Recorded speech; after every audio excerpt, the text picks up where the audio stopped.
The alarm screamed through Research Station Kepler-7 at 0300 hours, shattering the artificial night cycle.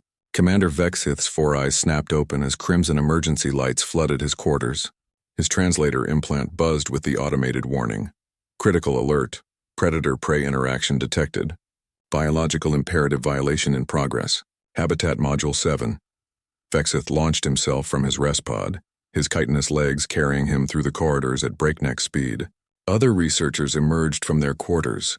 Quara, the empathic Melodian, Dr. Threx, whose species had been prey animals for 3 million years, and a dozen others, all converging on Habitat 7 where the humans resided.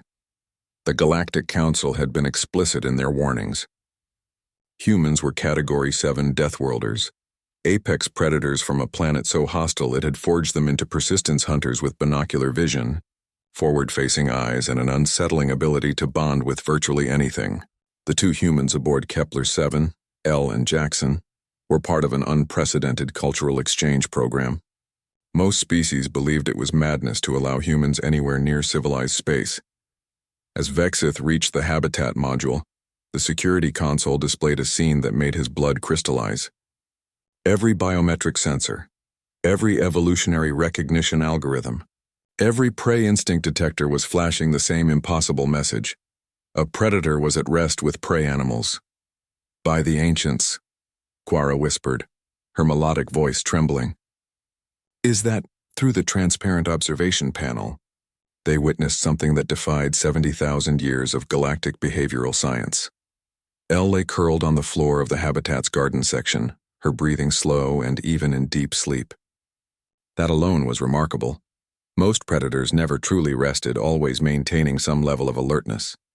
But what sent shockwaves through every observer's understanding of the universe was what surrounded current 3 Vorxian cubs, juvenile, specimens of a species known throughout the galaxy as one of the most efficient pack predators, were nestled against Elle's body. One had its triangular head resting on her shoulder. Another was curled against her stomach. The third had somehow wedged itself behind her knees. Their bioluminescent stripes pulsed in synchronized contentment, a pattern that indicated absolute trust and safety. This is impossible, Dr. Threx stammered, his prey species instincts screaming at him to flee from both the cubs and the human. Vorxians don't rest with other species. They don't trust. They certainly don't.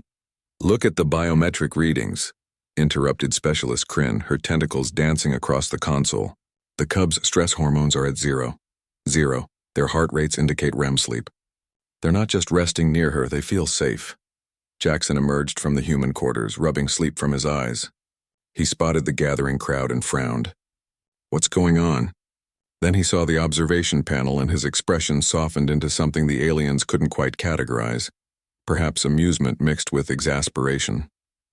Oh, Elle's doing the thing again. The thing? Vexith turned to face the male human, struggling to keep his voice steady. Your companion is violating every known principle of predator-prey dynamics, and you call it a thing? Jackson shrugged, a peculiarly human gesture. Elle's always been like that. Back home, she worked at an animal sanctuary. Raised orphaned wolf pups, rehabilitated injured bears, even bottle-fed baby lions once. She's got this. I don't know this quality. Animals just trust her. But these aren't Earth animals, Quara protested. These are Vorxian cubs. Their species has a documented aggression index of 9.7. They're born knowing how to kill. So are human babies, technically, Jackson replied. We're born with a grip strong enough to support our body weight, a holdover from when our ancestors needed to cling to their mothers while they hunted. But that doesn't define what we become. The crowd watched in silent awe as Elle stirred slightly in her sleep. One of the cubs chirped, a sound Vorxians made only in the presence of their parents, and Elle's hand moved unconsciously to stroke its crystalline fur. The cub's purring resonated through the Habitat's audio sensors. How did this even happen? Vexith demanded. The cubs were supposed to be in isolation for behavioral study. They're scheduled for return to their homeworld next week. Jackson pulled up the security footage on a nearby console. Looks like one of them escaped through a ventilation shaft around 2200 hours, see? Elle was doing her evening meditation in the garden when it showed up. The footage showed the cub approaching cautiously, pupils dilated in what galactic databases labeled as pre-attack positioning. But Elle hadn't run. She hadn't even flinched. Instead, she'd simply continued her breathing exercises, acknowledging the cub with a calm glance before closing her eyes again. The footage showed the cub circling her once, twice, 3 times. Then, in a moment that would later be studied in xenobiology departments across the galaxy, the cub had sat down beside her. She didn't trigger its chase instinct, Dr. Threx realized, his voice filled with wonder. Prey runs. Rivals challenge. But she didn't either.